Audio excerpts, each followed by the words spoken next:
Bon, alors dans cette capsule, et dans la série des capsules préparées pour présenter ne serait-ce que quelques points au moins qualitatifs concernant les expériences de TP que vous devez normalement faire en temps normal, mais vu la pandémie, bon, qui s'y vit maintenant, alors j'ai préparé ces petites capsules pour avoir déjà au moins une petite idée sur ces manips. Alors aujourd'hui, donc, il s'agit donc de présenter le comparateur aestheresis qu'on a déjà traité dans le cours. Alors, comme vous voyez, donc c'est le schéma de principe présenté devant vous. Il s'agit d'un amplificateur opérationnel qu'on va alimenter avec un générateur basse fréquence qui va délivrer une tension UE de T et qui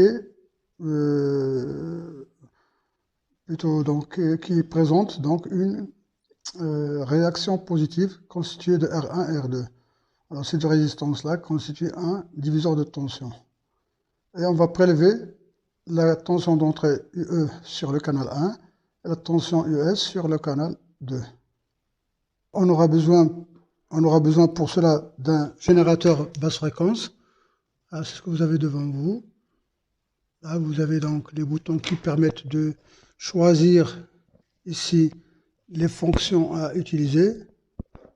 Voilà. Donc là, sinusoïdal, etc. Voilà, triangulaire, etc. Bon. Les valeurs numériques qu'on va entrer, soit de fréquence, soit d'amplitude, etc. Donc ça, c'est les boutons qui permettent de faire le réglage. Et là, c'est les sorties. C'est un générateur qui permet d'envoyer deux signaux en même temps. Canal 1 et 2. CH1 et CH2. Donc, il peut envoyer deux signaux en même temps. On a besoin aussi d'un oscilloscope. Bien sûr, vous savez ce que c'est qu'un oscilloscope. Là, vous avez donc canal 1, canal 2, donc CH1 et CH2, et tout ce qui concerne la déviation verticale. Et là, c'est tout ce qui concerne la base de temps. Et bien sûr, l'écran sur lequel on va visualiser ceci. On a besoin aussi d'une alimentation symétrique. Vous voyez, donc plus 15, moins 15, et la masse, pour pouvoir polariser l'amplificateur opérationnel. On a besoin aussi donc du montage. Alors là, c'est un montage qui est déjà pré-câblé. C'est ce que vous voyez donc ici. Alors vous avez ici plus 15, la masse moins 15, et là vous avez l'entrée, et ici vous avez la sortie. Voilà, et l'amplificateur c'est ceci. Donc ça a été déjà pré-câblé. Bon, maintenant on va réaliser notre circuit. Alors pour cela on va commencer déjà par polariser notre amplificateur opérationnel, donc réaliser la liaison entre l'alimentation continue et le circuit, et puis après on va relier aussi donc l'oscilloscope, plutôt le générateur basse fréquence pour apporter la tension UE, et puis après on va visualiser la tension US sur l'oscilloscope. Alors c'est ce qu'on va voir tout de suite. Alors je commence ici par la polarisation. Alors là c'est moins 15 directement vers ici moins 15, voilà. Plus 15 vers plus 15. Et ici la masse ici vers la masse de l'alimentation symétrique. Voilà, ceci étant fait, maintenant je vais brancher l'entrée. Voilà, donc le générateur vers, je vais renverser donc le fil, voilà, du générateur vers VE, voilà. Et la masse aussi, il faut relier la masse aussi. Donc là, de la masse de l'oscilloscope vers la masse commune à l'oscilloscope et donc du générateur. C'est de la masse du générateur vers la masse de l'alimentation symétrique et puis après vers la masse de l'oscilloscope. Maintenant, on va prélever la tension ici aux bornes de la sortie sur canal 2, voilà, CH2. Et là, je vais prendre la sortie US. Et je vais en même temps aussi prélever la tension aux bornes du générateur, c'est-à-dire celle-ci, et je vais la ramener vers canal 1. Et aussi, il ne faut pas oublier la masse. Il faut toujours relier les masses. Alors, la masse soit d'ici, soit de là, c'est la même chose, c'est le même point, vers la masse. Alors les deux masses ici de canal 1 et canal 2 sont reliées à l'intérieur. Donc il s'agit de relier une seule masse, ça suffit.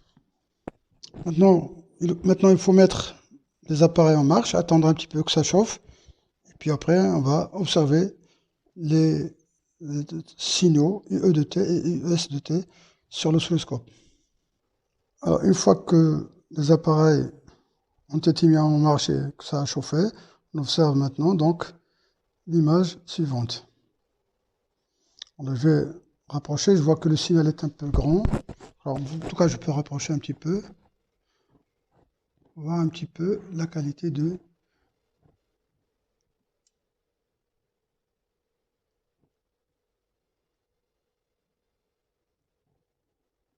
Alors là, je remarque que le signal bleu, il a une taille très grande, donc je vais un petit peu diminuer le gain. Voilà. Et là, j'observe mon signal d'entrée, c'est ça. Donc je vais... Voilà, c'est le signal jaune, voilà. Et ça, c'est mon signal sur le bleu, c'est mon signal de sortie. Voilà, ce qu'on observe là, c'est la réponse de ce circuit-là, US en fonction de T en bleu, et UE en fonction de T, qui est la tension d'entrée. Bon, là, on va essayer de passer à l'hystérésis. Pour cela, il faut représenter US, c'est-à-dire la courbe bleue, en fonction de la courbe jaune. Alors là, il y a une option qui est X en XY. Je reviens vers mon signal initial, puis après je repasse à XY, ce qui me donne donc un signal, plutôt un cycle à hystérésis. Et là, vous voyez que la forme de la réponse, c'est quoi? Donc, c'est une courbe qui va aller jusque-là et puis descendre, comme on vit dans la théorie, puis après, dans le chemin de retour, il va faire ce chemin-là. Ça, c'est le chemin d'aller lorsque la tension augmente, et ça, c'est le chemin lorsque la tension diminue. Il va faire ce cycle-là, dans ce sens-là, et puis après, il va revenir pour faire ce cycle-là. D'ailleurs, ça, on va le vérifier en diminuant la fréquence. Alors, pour cela, il suffit donc de progressivement diminuer la fréquence. En réalité, on va rapidement passer vers des fréquences plus faibles, puisque là, c'est au niveau des fréquences très faibles que ça se passe. Même en dessous de 1 Hz à peu près.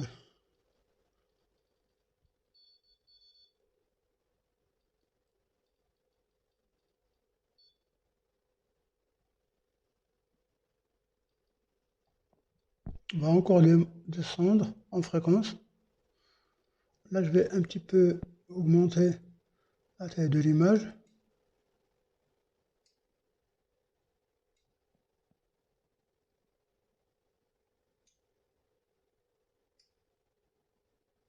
Là, j'ai peut-être...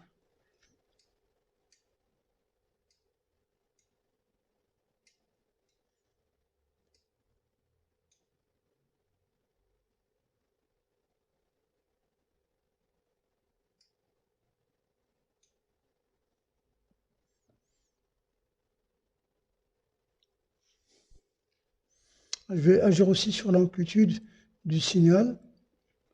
Mais là, c'est pratiquement son maximum.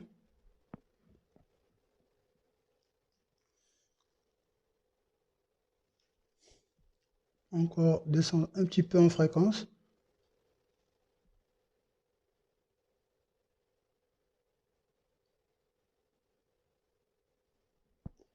Et là, vous voyez donc le chemin qu'il fait. Donc, la tension va monter. Donc là, US va chuter vers moins Vsat. Après, lorsqu'il va retourner, il va monter vers plus Vsat, mais à moins K fois Vsat. Ici, c'est plus K fois Vsat. Donc, les basculements de Vsat vers moins Vsat, il se fait pour UE égale à K fois Vsat. Et le basculement de moins Vsat vers plus K Vsat, il se fait ici, c'est-à-dire moins K fois Vsat. C'est là, quelque part ici, que ça monte. Voilà. D'accord, là, on a montré maintenant que le cycle est décrit dans ce sens-là. Alors, pour la valeur de la tension, on a à peu près ici 2 carreaux. Ici aussi 2 carreaux et quelques. C'est pas symétrique. D'ailleurs, Vsat et moins Vsat ne sont pas toujours symétriques. La tension de saturation négative et positive ne sont pas forcément égales. Et là, on a 2 carreaux et quelques, donc ça fait 2 carreaux fois un calibre de 5 volts, ça fait à peu près 10 volts et quelques, entre à peu près moins 10 volts et à peu près 11 volts ici. Donc on voit très bien que c'est une tension qui est inférieure à la tension de polarisation qui est de plus 15 volts. Alors avec ça, on termine cette capsule. À la prochaine.